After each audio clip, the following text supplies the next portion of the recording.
While some people consider them to be the bane of modern existence, the computer is an integral part of an editor's life for 8 to 12 hours a day. Whether you're editing video, graphics for print, or web pages, digital media production requires a little more performance than your typical email and office machine has.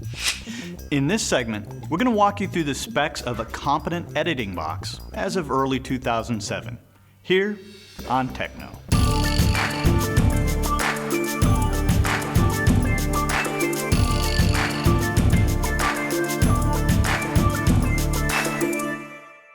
Good editing computer is necessary for anyone wanting to create media for print, television, or the internet. The good news is that just about any new computer is going to be able to edit video and large images pretty well, whether you get it from a big box superstore, ordered online, or have a custom machine built for you by a company that specializes in multimedia. Our discussion today is going to be limited to new computers and not upgrading your current box. And while we're going to cover specific components you should look for, this segment will not teach you how to build your own computer. Basically, your computer has three primary components that are important for performance: the processor, some temporary memory or RAM, and some permanent storage on a hard disk.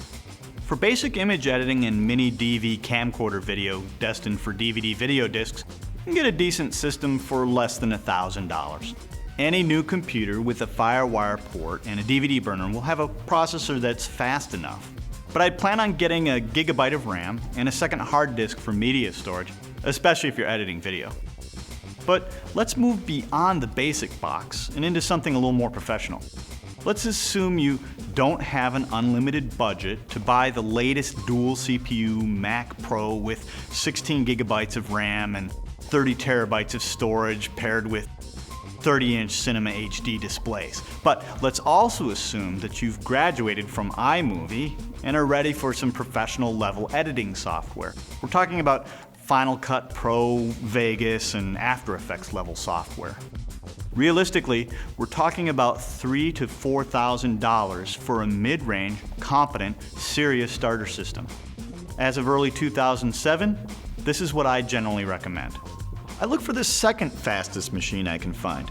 The latest and greatest technologies always carry a premium, and from a price versus performance standpoint, yesterday's fastest machine gives you today's best bang for the buck. Technology changes so quickly that you might think it'd be difficult to recommend a specific processor. But as of this moment, an Intel Core 2 Duo running Windows or OS X is the way to go. There isn't anything wrong with AMD, and for the past 2 years, AMD has been the speed champ because of superior dual-core implementation. But for now, Intel has regained the upper hand. Briefly, a dual CPU has two processors on a single chip. Most simply, this would let you run your editing app on one processor and everything else your computer is doing on another. Normally, this wouldn't really result in much of a performance increase, since you probably aren't running a lot of other demanding applications at the same time as you're rendering. Fortunately, most editing applications are multi-threaded, which means that they take advantage of both processors at the same time, running calculations in parallel. So, for example, the software could render frame 1 on one processor and frame 2 on the other processor, or even divide up different blocks of a single frame to multiple processors. Actually, there's a significant amount of computational overhead involved in splitting and coordinating processes and in communication between the various processors. So a dual-core CPU is not twice as fast as a single-core CPU. But the performance advantage is dramatic with certain applications, such as professional-level editing software. Let's move on to memory, which is a relatively simple discussion. For editing performance, I'd consider 2 gigabytes of RAM to be a good start. 4 gigabytes won't go to waste, but the performance increase from 2 gigabytes to 4 gigabytes is not as dramatic as what you'll see going from 1 to 2. 8 gigabytes is probably overkill for most people, and 16 gigabytes is strictly reserved for the very wealthy. One area where more is better in terms of RAM is with RAM previews. Professional editing applications have a feature that allows you to send full quality finished previews to RAM. This isn't generally something you're going to do all of the time, and most of your editing previews will be real time, But occasionally, you might want to render a small section of your project out at full quality, and dynamic RAM previews are really useful for this. For storage, a 160 gigabyte, 7200 RPM hard disk is a good start for your primary operating system hard drive. But you're also going to need a secondary media drive. 300 gigabytes is a good start, but hard drives are a little bit like basements or garages. No matter how much room you think you have, you're still eventually going to fill it up. Make sure your computer uses the serial ATA interface for hard disks, and of course, get the drives to match. Although the older IDE interface is fine, a computer that still uses that technology is, well, older. While you'll need special drives or fast arrays of drives for uncompressed video, standard 7200 RPM drives are all that's required for DV and high-definition HDV video. My magic buy price for hard disks is 25 cents a gigabyte, usually after a rebate. Just don't forget to mail in that rebate right away anyhow. If you need some portability between machines, an external enclosure for your media drive is a great idea and will really be necessary for laptops and iMacs that have limited internal expandability. USB 2.0 or FireWire enclosures are both fine. Which brings up the subject of laptops. Let's just state this up front. Editing on a notebook is a miserable experience compared to editing on a desktop. Notebooks have relatively small screens, crappy keyboards, awkward touchpads, and tiny slow hard drives that spin as slow as 5400 RPMs or maybe even 4200 RPMs. Editing laptops are generally too large for coach tray tables on an airplane and are not bright enough to work outside in a park. The battery won't last that long under typical editing conditions, so you probably are going to be tethered to a wall outlet anyhow, just like you are with your workstation. And all of this is going to cost you at least twice as much as a desktop. Laptops do have their place.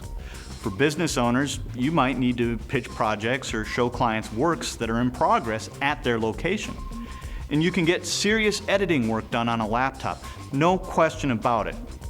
Ultimately, you may still want a laptop simply because they're really cool and sexy.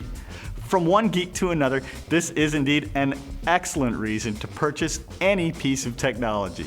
Just be honest with yourself about why you're getting a laptop. Some editors really need the flexibility and mobility of a laptop, others do not. One other item I want to highlight here is the display card, which should be a PCI Express card with at least 256 megabytes of RAM. One general characteristic I would look for is a dual head card with two outputs. Editing interfaces can get quite complex, and having an interface that spans two monitors is extremely convenient. Of course, you're going to want to pick up a pair of monitors to go with that card as well.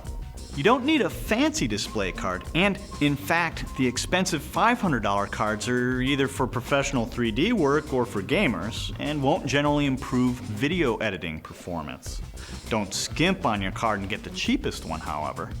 Some compositing applications, such as After Effects and Shake, can take advantage of special features on certain professional graphics cards, so check your software to see if this is something that makes sense for you. Also pay attention to the system requirements spelled out by the software that you intend to use. Some applications, such as Avid Express, have explicit requirements for qualified systems. Finally, and most controversially, let's talk about the Mac versus PC debate. Here's a little secret about the Mac that Steve Jobs doesn't want you to know. It's a computer. And since both Macs and Windows boxes are now stuffed with the same Intel Core 2 Duo processors, the same RAM, the same hard disk, the same display cards, and a mouse with multiple buttons, it just isn't possible to claim that Macs are inherently faster or better at editing than any equivalent Windows machine. Well, unless you're an Apple marketeer or you've been drinking too much of the Apple Kool-Aid. So here's my anti-switch campaign. If you are comfortable in a Windows environment running software from Avid, Adobe, or Sony, and you're looking for a new computer, you should stick with a Windows machine. Sure, a $3,000 Mac Pro is probably faster and more stable and better at editing than your current Windows box. But I bet a brand new Windows machine is faster, more stable, and better at editing than your current Windows box too. On the other hand, if you're just starting out and looking for your first professional level editing computer, the Mac is an excellent platform that I have no hesitation recommending. In fact, this segment was edited on a Mac, but not entirely. Our senior animator, Brent Milby, works on a Windows machine, and so does Mr. Audio Buzz, Jeff Early. Which just goes to show you, it's really not about the tools or the technology once you get above a certain minimum level of performance. Shop smart. As of early 2007, get the second fastest Intel Core 2 Duo machine you can find, 2 gigabytes of RAM, and as much hard disk space as you can afford. You can expect to spend about $3,000 to $4,000 for a base system that will edit DV, HDV, and author DVD movies. Don't fret about the right time to buy either. It is an unfortunate truth that computers depreciate in value faster than new cars. So you just have to pick your machine, pick your moment, and take the plunge. Thanks for watching. We'll see you next time.